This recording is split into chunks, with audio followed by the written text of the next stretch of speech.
What's up guys, Hades here. Today I want to talk about Cao Cao. He has been released for us to purchase and obtain in the special events, and he's also here in Elemental Bond from time to time. You do need to check the calendar, and sometimes he's there, sometimes he's not. You see there's 2 elements every day, so this is earth and water, and if you look around you'll find thunder, and there he is. So we can now get Cao Cao. So I'm going to be talking about Cao Cao, kind of my impressions on him early, what I plan to do with him, what he might have, and then just some reports that I have of him. So currently he is just barely 7 stars. I don't have enough for specializations yet. I'm going to start working on that soon. And the reason he's not in my main is the specializations, right? I just don't have enough of his fragments, but I have enough books to be ready, and I'm gonna spend these 5,000 books in another video. Now, the problem with him right now, and why you might not want to get him, is the artifact. His artifact is basically impossible to get right now.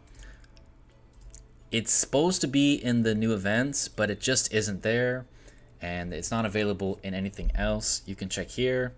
It only is in the special events. So currently, artifact unaccessible for 99% of people, but we'll work on that when the time comes. It only increases your ult by 3 seconds, which is important, but not important enough to be in this video any further than this. So what does he do, and why do I like him? First of all, I've been a Thunder main for quite a while now, at least with Khan and the Dragon. And I think Cao Cao is going to make a nice pair with him. Why is that? Well, the entire team takes 20% less damage, and the front row gets healing. What this is going to allow you to do is add flexibility. Now, I currently have him in my 3rd team, in a hybrid type of team, right? Now, why would Cao Cao be good in this team, and potentially way better than Zenobia?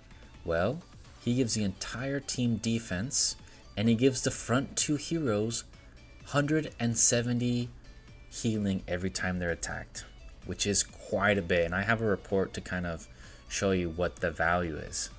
Now, what does Zenobia do? She allows you to heal every auto attack. But is that better than him? Because he's also giving you defense. Like, obviously he's not maxed out, but it could be very valuable. Now, the next reason I like him a lot is that his specializations are not locked in. Now, I did click battle excitation. I don't know why. I believe I wanted it for him to be next to Khan, and he could be next to Khan. Once it's maxed out, he's going to get that 40% damage for Khan and give him the 200 energy. But that's not his only option. I'm just going to go click a support who doesn't have an upgrade. And he could have Holy Prayer, right? So now his healing for the front line is going to be increased by 25%, and he's going to take less damage. That's a possibility. Or maybe he'll have him as a support that heals the entire team, and you can have Spring of Life in this type of team. Could be really, really good. Now, what's even more interesting is my 2nd team is a healing tank team with Poseidon frontline. Where do you think he could go? He could go in this slot instead of Theodora. I don't need double healers. He's already a healer, and he could be healing the front line, which is the one getting tanked all the time, because she's getting hit and Poseidon's getting hit. So he's flexible. He could be in a hybrid, he could be in a Poseidon or Wukong team, and he could absolutely be in a Thunder team. So he fits in all scenarios, in all my teams. So there's a ton of flexibility. Now, I do want to show you some data. I hit a few times, but because this team's so weak, you don't get some good data. But these 2 teams are actually quite similar, except for the Dragon. So when we look at the stats, you can actually see here, Hearts United healed 6 million, which is quite good in a 45-second match. And remember, he's not ulting for the full duration. He's ulting for 6 seconds instead of 9 seconds.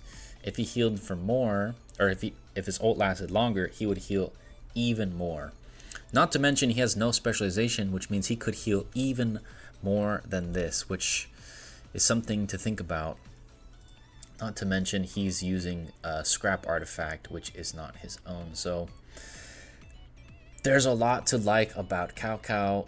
He is available. I wanted to make sure everyone knows he's available. I'm gonna update you on Cao Cao in the following weeks because he will be incorporated into some of my mains.